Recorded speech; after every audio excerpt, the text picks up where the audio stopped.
Hello everyone, সবাইকে সোনামণি learning সেন্টারে স্বাগত। আজকের ভিডিওতে ষষ্ঠ শ্রেণীর বাংলা পাঠ্য বইয়ের অন্তর্গত শক্তি চট্টোপাধ্যায় রচিত মন ভালো করা নামক যে কবিতাটি রয়েছে, এই কবিতাটির হাতে কলমে সমস্ত প্রশ্নের সমাধান করে দেব। এই ভিডিওটি দেখার আগে বলবো, তোমরা প্রত্যেককে কবিতাটি খুব ভালো করে পড়ে কবিতার বিষয়বস্তু বুঝে নেবে।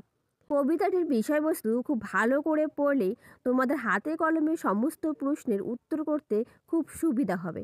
তাহলে চলো দেরি না করে শুরু করি আজকের পর্বটি। হাতে কলমে প্রশ্নগুলো সমাধান করার আগে আমরা কবি পরিচিতিটা একটু জেনে নিই। তো মন ভালো করা কবিতাটির লেখক শক্তি চট্টোপাধ্যায়, বাংলা ভাষার অন্যতম প্রধান কবি। জন্ম দক্ষিণ 24 পরগনার বহুরু গ্রামে। পড়াশোনা করেছেন কলকাতার প্রেসিডেন্সি কলেজে। তার প্রথম কাব্যগ্রন্থ হে প্রেম হে নৈশব্দ। এছাড়াও ধর্মে আছি জিরাফেও আছি, হেমন্তের অরণ্যে আমি, পোস্টম্যান, সোনার মাছি খুন করেছি, যেতে পারি কিন্তু যাব কেন যাব। উল্লেখযোগ্য কাব্যগ্রন্থ কুয়োতলা, অবনী বাড়ি আছো।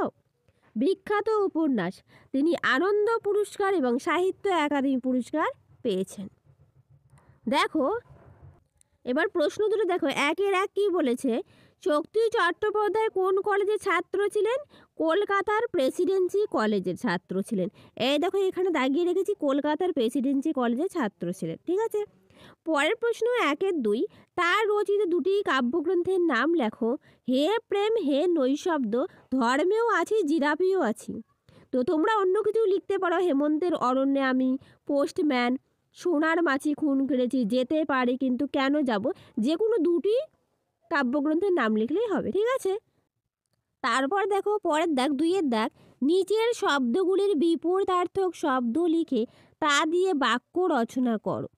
রস্য খর শান্ত, এই শব্দগুলোর বিপরীত শব্দ লিখে তার সাথে অর্থাৎ সেটা দিয়ে বাক্য রচনা করতে বলেছে। দেখো 2-এর উত্তর দেখো, রস্যের বিপরীত শব্দ কি? দীর্ঘ। তাহলে আমাকে দীর্ঘ দিয়ে বাক্য রচনা করতে হবে। কলকাতা থেকে মুম্বাই প্রায় 1500 কিলোমিটার দীর্ঘ পথ। ঠিক আছে। পরের প্রশ্ন, খরর বিপরীত শব্দ মৃদু। রুগীটি তখন মৃদু কণ্ঠে কথা বলেছিল। ঠিক আছে। তারপরে দেওয়া আছে শান্তর বিপরীত অশান্ত। ভাদ্র মাসে এবার আকাশ এমন অশান্ত হবে ভাবতে পারেনি। ঠিক আছে। নেক্সট দেখো 3-এর দাগ, নিচের শব্দগুলির কোন মূল শব্দ থেকে এসেছে লেখো। রোদ্দুর গা। তো উত্তর দেখো, রোদ্দুর রোদ থেকে এসেছে আর গা শব্দটি গাত্র থেকে এসেছে। বোঝা গেল? রোদ্দুর শব্দটা রোদ থেকে এসেছে, গা শব্দটা গাত্র থেকে এসেছে। প্রত্যেকটা প্রশ্ন খাতায় নোট ডাউন করে রাখবে। ঠিক আছে। পরের প্রশ্ন 4-এর দাগ, হাওয়ায় বাতাসে পাতারাও নড়ে। হাওয়া বাতাসের মতো একই অর্থবোধক 5টি শব্দবন্ধ রচনা করে স্বাধীন বাক্যে প্রয়োগ করো। ঠিক আছে। তোমাকে এই ধরনের হাওয়া বাতাস এই জোর শব্দগুলোর মতো একই অর্থযুক্ত তোমাকে শব্দ গঠন করতে বলছে। যেমন হাওয়া মানে বাতাস, বাতাস মানেও হাওয়া। ঠিক আছে। এরকম একই অর্থযুক্ত শব্দ তৈরি করতে বলছে কয়টা? 5টি। তো আমি প্রথমে লিখেছি বন জঙ্গল। বন মানেও জঙ্গল, জঙ্গল মানেও বন। ঠিক আছে।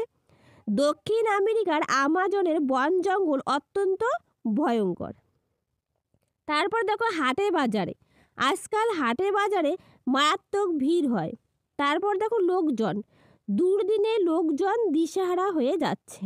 তারপর দেখো গ্রামে গঞ্জে এখনও গ্রামে গঞ্জে মানুষ কিছুটা টাটকা ফলমূল মাছ মাংস খেতে পায়। তারপর দেখো আছে নদ নদী, ভারতবর্ষের বুকে আছে অসংখ্য নদ নদী। এই প্রশ্নটা হবে না। ঠিক আছে, এই প্রশ্নটা আমি কেটে দিলাম। আচ্ছা, পরের প্রশ্ন চলো। তারপর দেখো 5-এর দাগ, মন ভালো করা নীলান্তর মতো একাধিক শব্দবন্ধ তৈরি করো। নীলান্ত যেরকম একটা শব্দ, ওরকম একাধিক শব্দ তোমাকে তৈরি করতে বলছে, যার মানে কিন্তু একই থাকবে। ঠিক আছে। যেমন পথে প্রান্তরে, দিগন্ত, পথ হারানো, আলো ছায়া, আকাশ পাতাল।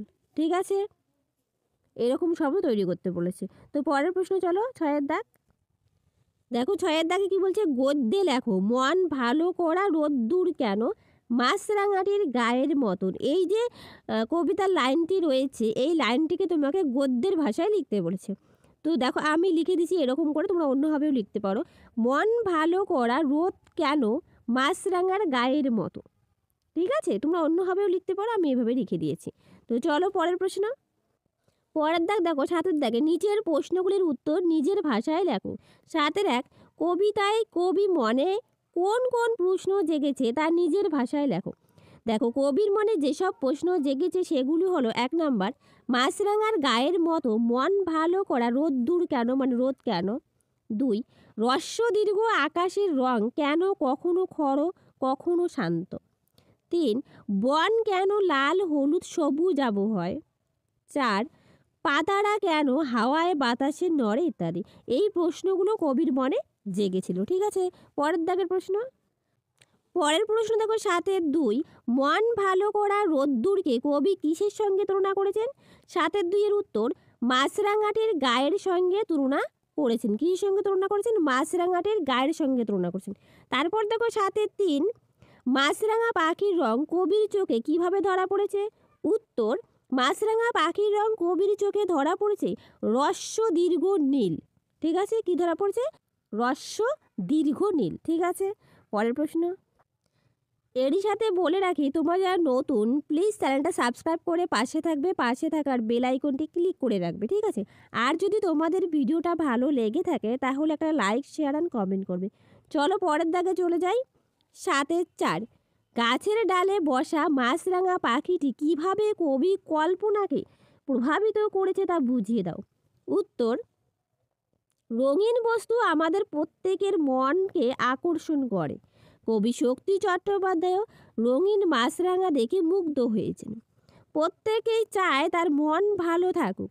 ভালো জিনিস আমাদের মনে সারাক্ষণ খুঁজে বেড়ায়। ভালো খাবার, ভালো পোশাক, ভালো কথা, ভালো ভালো সুর, ভালো গান, ভালো ঘর, ভালো বিছানা, ভালো দৃশ্য, মাছরাঙার রং কবির মনকে এত বেশি মুগ্ধ করেছে যে তা তিনি আর ভুলতে পারছেন না। ঠিক আছে, তো থ্যাংক ইউ, আজকে ছিল এই পর্যন্ত। পরের দিন আমি নতুন আরেকটা ভিডিও নিয়ে আসবো। সাথে থাকো, ভালো থেকো।